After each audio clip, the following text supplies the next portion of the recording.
Welcome to Monica kitchen. நம்ம வீடியோவில் இப்போ பாவக்காய் தொக்கு பார்க்க போகிறோம். அது நல்லா சுவையாகவும் இருக்கும். இந்த கசப்புத்தன்மை தெரியாது சுத்தமாக. சின்னவங்கலேருந்து பெரியவங்க வரைக்கும் இதை நம்ம சாப்பிட்லாம். பாவக்காய் பிடிக்காதவங்க கூட இதை சாப்பிடுவாங்க. அதுக்கு முதல்ல ஒரு கடாயில் நம்ம 2 ஸ்பூன் எண்ணெய் விட்டுக்கலாம். எண்ணெய் விட்டு பாவக்காவை விதை இல்லாமல் எடுத்து நல்லா வதக்கி எடுத்துக்கணும். நல்லா நைஸாக ஆகிற வரைக்கும் வதக்கணும். ஒரு 5 நிமிஷம் போல் நல்லா வதக்கினிங்கன்னா நல்லா சுருண்டு வந்துடும். அதை அப்படியே நம்ம எடுத்து வச்சுட்டு அதிலே 2 ஸ்பூன் எண்ணெய் விட்டு சீரகம் சேர்த்துக்கலாம்.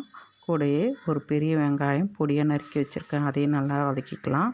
கண்ணாடி பதம் வதங்கினதும் நம்ம 2 பச்சை மிளகாய் சேர்த்துட்டு அதையும் கீரி சேர்த்துக்கலாம்.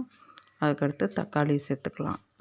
தக்காளி பழம் 2 தக்காளி பழத்தை பொடியாக நறுக்கி வச்சுருக்கேன், அதையும் நம்ம சேர்த்து நல்லா நைஸாக ஆகிற வரைக்கும் வதக்கி விட்டுக்கலாம். கூடவே உப்பு போட்டிங்கன்னா சீக்கிரமாக வதங்கிடும். அதுக்கு தேவையான அளவுக்கு உப்பு சேர்த்துக்கலாம். மஞ்சத்தூள், உப்பு சேர்த்து வதக்கிக்கலாம். நல்லா நைஸாக ஆகிடும். அதுக்கப்புறம் வரமிளகாய்த்தூள், குழம்புத்தூள் ஒரு ஸ்பூன் சேர்த்துக்கலாம். சேர்த்து அதையும் நல்லா பரட்டி விட்டுட்டு பச்சை வாசனை போனோடனே கொஞ்சமாக தேவையான அளவு தண்ணி சேர்த்துக்கலாம். இது நல்லா கொதிக்க வைக்கணும். ஒரு கொதி வந்ததும் நம்ம பாவக்காய் வதக்கி வச்சுருக்க பாவக்காயெல்லாம் சேர்த்துக்கலாம்.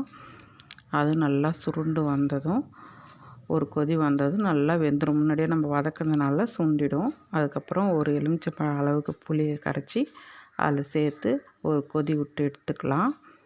நம்ம இப்போ பாவக்காய் தொக்கு ரெடி ஆகிடுச்சு. உங்களுக்கு இந்த வீடியோ பிடிச்சிருந்தால் லைக் பண்ணுங்கள், ஷேர் பண்ணுங்கள்.